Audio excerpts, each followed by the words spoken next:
get ready to embark on an economic journey as we unveil the heartbeats of the Rwandan business landscape. This is the Business Age, your front row seat to the economic renaissance of the land of 1,000 hills. Join us as we traverse the bustling markets of Kigali, delve into the success stories of Rwandan entrepreneurs, and explore the dynamic forces shaping the nation's economy. From the boardrooms to the street vendors, we'll bring you the voices of the visionaries and the minds behind Rwanda's economic evolution.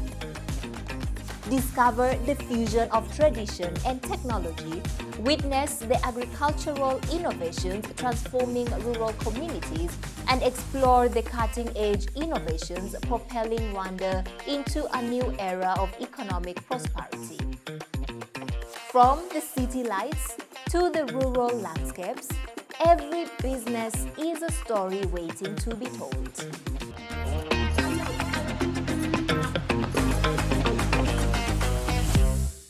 Hello there. Thank you so much for tuning in to today's episode of The Business Age. Rwanda's mining industry has grown significantly over the years, from small-scale operations to becoming one of the key players on the mining sector here within the African continent. On today's episode of The Business Age, we'll look at Rwanda's mining sector incredible growth over the years. You'll be with me, Naringwa Fiona Mothoni.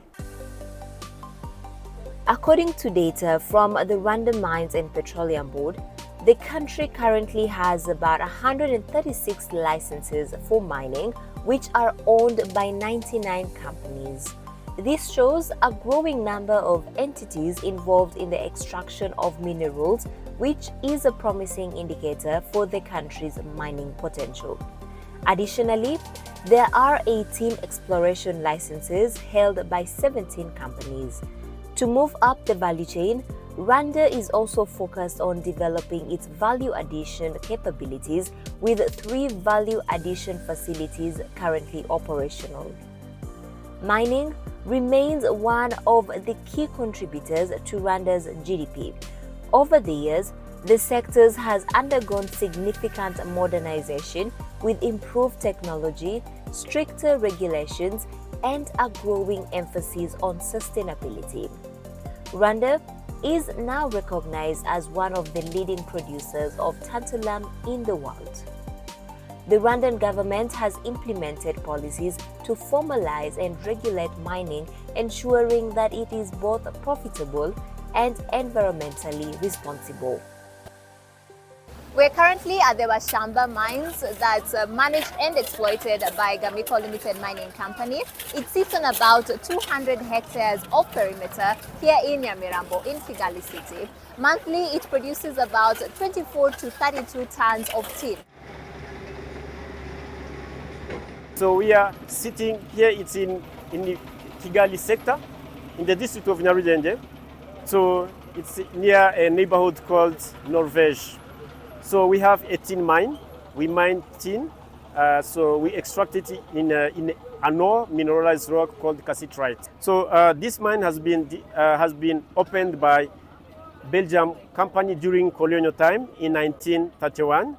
So it's been mined on surface, but around 1985, that's when a state company called Somirwa started operating underground as minerals get exhausted on the surface. So they start opening underground. So far we produce an average of 28 metric tons of cassiterite per month. But we have a bigger capacity. We can even reach, we plan to reach even 100 metric tons per month. Because as you can see on the other side, behind me, we are building an automated mineral recovery plant that will be large. So it's part of the company investment, heavy investment, to increase our production and also to improve our efficiency, because for the moment we have 50% of operations is artisanal, another 50% it's mechanization. So investment in mining generally it's massive. In our company here, it's above 7 billion Rwandan francs since 2021, and we keep injecting capital because so that in years to come we can be able to get profit out of this investment. So so far we have conducted extensive exploration activities. It means to find in this concession, which has around 200 hectares, to know all the spots where we have mineral reserves, and we have discovered significant mineral cassiterite reserves on this concession that will be mined for the next 34 years. And all the mineral veins, deposits that we have discovered, they stretch all the ways. It means from here up towards a place, an entertainment place called Fazenda, towards Mont Kigali, up to even neighborhoods of Kimisagara and Nyabugogo and Chiruhura and Gitichinyoni. You see, it stretches, it's really a huge reserve. So that's why we are confident and we are ready. Actually, we have even started investing heavily on this one because we are sure of what we will harvest in the future. We are currently about 120 meters from the surface. There is a huge presence of the cassiterite metal, which produces tin, and it also has traces of gold. Currently, monthly capacity is about 28 tons, but there are expansion plans that are currently ongoing, and they expect to produce about 70 tons monthly. Here the process, in the morning, we check in all the workers, around 1,200 for the day shift, because the night shift is around 400. We check them in, we make sure that they have all the protective equipment, they weld them, we give them instructions, we dispatch them into smaller groups because we have around 400 faces. Facet means rocks that our workers mine every day. They start digging. When they dig, they dig on a mineralized rock. They use jackhammer, which is powered by powerful electricity and also compressed air. What they extract, they break the rock with those equipments. We take out the broken material, including cassiterite, using wheelbarrows and also some little machine called dumpers. It's a kind of vehicle. And they start washing. When they wash, they recover some cassiterite. What they cannot recover with this way of washing, we call it ground sluicing.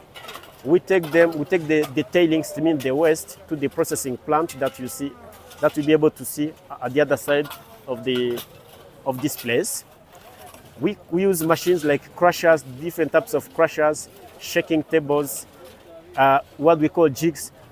They are machines that use what we call gravitational gravity to filter heavier materials. Heavier, it means metals with waste. So tin is a metal. It means materials will be able to be filtered and go down. The heavier materials will be separated. They will be taken separate aside, and then we collect the material. We dry it. We again remove some more metals like iron, like silica, and other metals, so that we can reach a purity of 70%. So when you reach that purity, that's when we are able to go and sell to the local mineral buying houses in Kigali.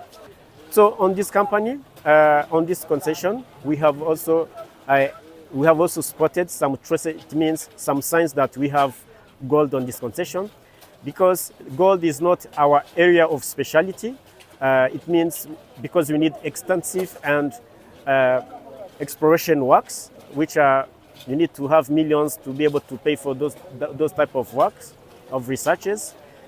But maybe later on, we may, in case we have that capacity, we can apply for that license, because we don't have a license to mine gold.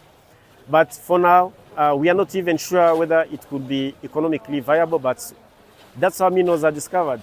When you see a trace, it means you can conduct researches. You may find that there are minerals that are economically viable. It means you can invest and so that you can mine and make profit. In case your research proves that they are not viable, your project you can call it that has failed, but it's part of the process, mining processes. So, but for now, our focus is tin, Cassiterite. This is the cassiterite that's gotten from the ground washing. After here, it's taken to the upgrading plant where it's cleansed further so that they can get a quality of about 70%. The current market price, which is determined by the London Metal Exchange, it's the 1 kilogram of tin is $20. Yeah, so you can tell if you have 28,000 kilogram of tin, you can be able by yourself to know how much revenue that this mine generates. So the market is there. The electronic industry is booming. It means this metal will be sought after for many decades to come. So the market is there. Actually, that's why we have invested so that we can double or triple our production because we are sure of the market. We are building a plant. We have all the resources available. We are just in the process of building and finish it and start operating it so that we can triple our production. So in the next, let me say before the end of the year, we will triple our production. Beyond its active mining sites, Rwanda is home to abundant and largely untapped mineral resources. Experts suggest that there are significant deposits of rare earth elements, lithium, and other valuable minerals yet to be fully explored. Rwanda has abundant minerals. All these hills that you see around us, they are full of minerals. Saying that, you can tell by yourself, I hear allegations that Rwanda steals minerals. Tell me, how do you steal mineral in another country with a workforce of 1,600 people every day with this heavy logistic? Already you have lost money. Economically, there's no point, there's no business case of stealing money because the price of 1 kilogram here in Rwanda is the same price of 1 kilogram of tin in Philippines, in Ghana, in Zimbabwe, in DRC. So imagine mobilizing all this to go and steal, how much will you make? So let me call it, it's propaganda, it's baseless. So instead, I would encourage anyone who is curious to know about Rwanda mining sector. They should come, not only come and see, they should come with investment. They will thank me later, how much profit they'll make in the future. Currently, there is a resource called lithium, which is present in Rwanda and which is considered as critical mineral. Critical mineral is something the world needs, but the quantity around the world is limited, while the world needs it very urgently. It changed, the critical mineral change, but most of the time is the mineral people are using in the battery industry. You know, very vehicles now use battery for environmental concern, etc. All these batteries need lithium. You can use lithium with cobalt, you can use lithium with copper, you can use lithium with nickel, but you still need lithium. And Rwanda contains a lot of lithium. So it attracts investors for that critical mineral. We have rare earth mineral. We are thinking to create a master program on that. It's because it's existing in Rwanda.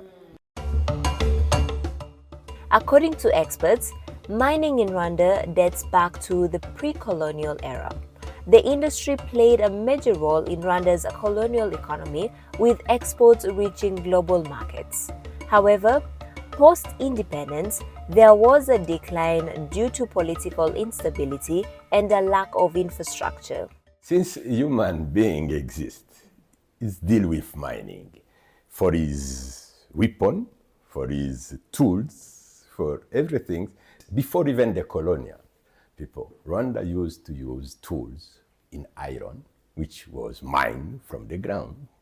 We use tool arch and any weapon which was made in iron, which is mined, artisanal of course.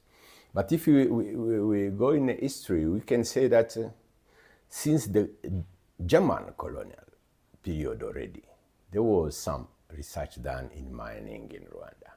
Then the Belgium come, they have do more, but not at the same level at DRC, simply because when you have DRC and Rwanda, and you are the owner of the two, and in Rwanda you have a good weather, they call it a spring, eternal spring in 1,000 hill, you prefer to come in Rwanda to rest instead to come in Rwanda to mine. So they make some research in Rwanda, but most of the geology research in the colonial period was done in DRC.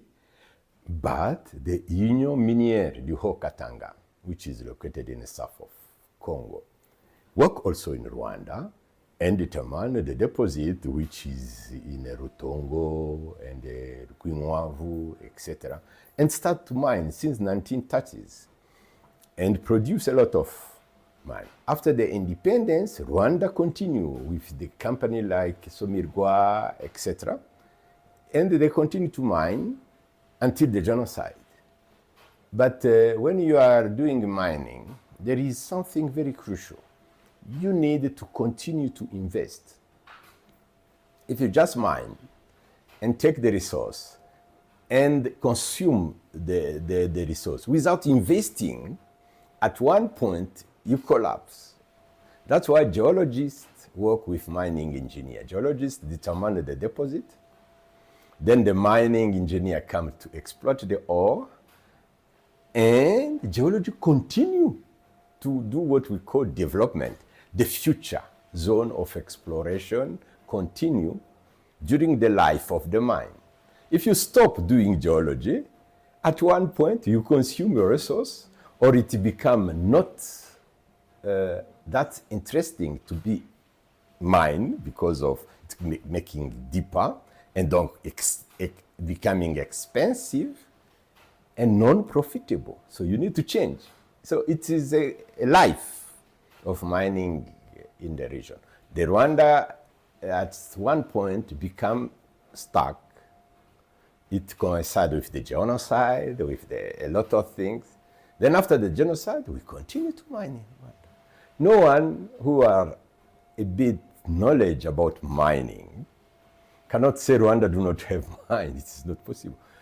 It's the same, the geological formation. We call it Karagwe-Ankole belt. It's in Rwanda, it is in South Uganda, it is in North Burundi, it is in DRC. This is the Karagwe-Ankole belt. It contains tin, tantalum, and coltan, and lithium, and it is on the border between the two store of Lake Kivu. And in the south, all geologists know that there is what we call Umbende belt and Rusizi belt, which is cut off the Karagwe-Ankole belt, and the Kibara belt, which is in the south of Congo. So Kibara belt, separate by Rusizi and Umbende belt. Then we have Karagwe-Ankole belt in the two store of Lake Kivu, in Kivu, DRC, and in Rwanda, and in the south of Uganda. The same composition of geology. So if you come and say there is no mineral in Rwanda, then I ask you, where is Karagwe-Ankole belt is? And you say it is in Rwanda, in DRC. Why Karagwe-Ankole belt have tin as an example in DRC and not have tin as an example in Rwanda? This is nonsense. So the geological formation of minerals from Zimbabwe all the way to Zambia, Katanga, which is southeast part of DRC, Rwanda, west part of Tanzania, the whole Rwanda, the whole part of Kivu region of DRC. We have the same mineral formation. Typically, any mineral that you find in Rwanda, you can also find it in DRC. No country has a monopoly to any type of minerals. Actually, I even encourage investors who can come and invest in rare skills in mining sector in Rwanda, so that we can develop capable brains. Actually, we'll even discover minerals that we're not even sure that we have. but for sure minerals are there. Being a massive investment industry, so we need knowledge, we need massive investment. The only two, if you come with that, you'll thank me later that you'll be sure you'll be guaranteed that you'll make profit in the future. For Rwanda's mining sector to reach its full potential, investment in skills development and capacity building is crucial.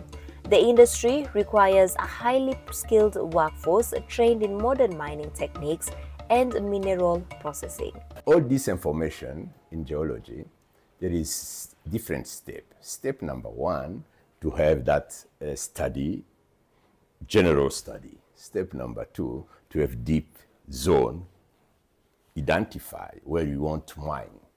Step number three, go to the specific 1 or 2 or 3 and start mining. And when we start mining, you continue the research. That's why geologists and mining continue to work.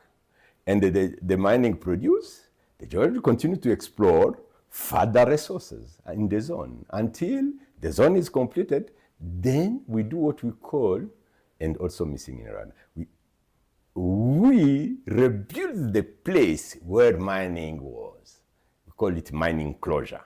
It's another step. You made it as it was before mining company arrived, and you safeguard the environment, and you make it completely restore. Then you go elsewhere. If you have a good standard, we have exploration, we have exploitation, then we have reclamation, and the end of closure of mining. Then you go for other process. In all this process, you need to have people with good skill, educated. If you count on artisanal mining, then you have a lot of accidents, because those who go in the ground without enough ventilation, without enough security, without enough study of the rock stability, etc., then they have a lot of accidents. That's why we need absolutely to have good skills in charge of any activity in the mining sector. We need skilled people. Skills is very important. Sometimes we have to outsource skills in neighboring countries. We have our young generations. Most of them, our mining school is still young. It's have started producing young engineers, technicians, but the need on the ground is still there. There are some rare skills in metallurgy, in building plants like this. So mining really covers many subjects. For example, we need mineral lawyers. Not everyone can come and negotiate with the government with a public resources like minerals. You convince convince high-ranking officials that they need to sign you a license so that you can extract these public property assets for the next 34 years. You need people with brains. We need people, skilled people. So we need really really a big range of skills so that you can be able to maximize the minerals and mining industry in general. I studied mathematics, economics, and geography in secondary school. In geography, we learned a little about mining, which made me curious about it. I often wondered what exactly was mining. In our neighborhood, we used to see small, shiny stones that looked like glass, and people would lie to us saying they were gold. That curiosity stayed with me, and when I learned about mining was a course offered at university, I immediately chose it. Fortunately, I applied for an internship, got it, and eventually secured a job in the mining industry. Now, my curiosity has been satisfied. I now understand that those glass-like stones were not gold. As I mentioned, we recently took some samples from a site and we are still conducting research to determine whether the gold can be mined at scale. However, we have already detected its presence. I used to be afraid of working in mining because I thought it was dangerous and that mines could collapse. I also used to see people mining in rural areas where I grew up, but they never seemed to gain anything from it. However, when I came here, so that mining was being done in a transparent and organized way by a company without dishonesty or exploitation. Working in the sector was not as risky as I had thought. When I first arrived, I was doing business and working for someone else. Interestingly, many of the people from my community ended up working for the company when it first started. The money we earn from mining is beneficial. It helps us support our families, and it also contributes to the country's development. The revenue helps build schools, roads, and hospitals, making it easier for us to access healthcare. In Rwanda, we are in a good way. In many countries of Africa, they are also progressing, but for Rwanda, we go very quickly because we have probably a small country and we can manage it. But we have also a very good leadership who are strict, no corruption, and helps to make standard. For example, we have laws that enforce this is permitted, this is not permitted, you need to have this stuff in the place, etc. Recently, we revised the law, by the way. So it's a good progress, but we still have way to go. So now, from mining engineer, we need to go to metallurgy engineering that add value of the mining. When we have tin, we prefer to have tin smelter. There is one. We have tungsten. We need to have a processing of that metal. And those who work on that domain are metallurgists. We are planning to open a program of metallurgy in the School of Mining and Geology. That is the second step. If you have knowledge, the next thing is to mobilize resources so that you can conduct exploration, researches to discover new deposits. You can be able to build plants. You can be able to convince financial institutions to give you financial facilities for you to be able to mine. You need a lot to put a lot of things and organize many things to get one result, which is the profitability. In the end, when your mine is profitable, it means you have employed people, you have paid taxes, you have contributed to the stability of the currency of the country. So many macro and micro economic aspects of the economy. Thank you so much for tuning in to today's episode of The Business Age. Today we focus on Rwanda's mining industry, looking at how it has evolved over the years. You are with me, Naringwa Fiona Mothoni.